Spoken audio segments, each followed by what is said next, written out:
So before putting it in, I put all-purpose grease on the spindles. Then you'll have to take this nut off to be able to feed it through. And hopefully this goes in like it did coming out. Some things are easier going out or going in than going out. Some are harder going the opposite, whatever I said. So I'm going to use the new one. That's the old one.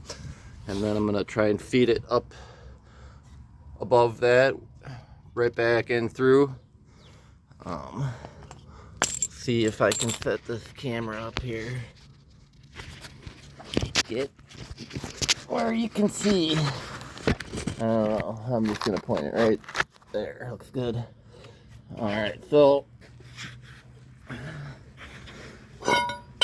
let's see here. It's kind of heavy. That's a lot of grease. Ugh. Probably don't need that much.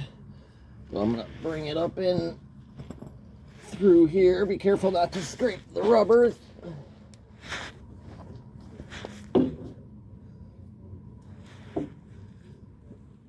Get that lined up.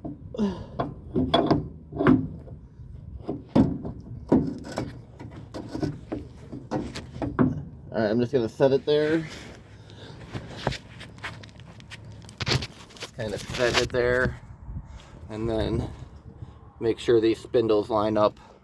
I'm gonna bend it kind of back. I'll just leave the camera on in case I catch anything worth posting. So, let's see here. Okay, yeah, get her slid in. Kind of bend this. And then get her in position. Line up them holes. Got her in there.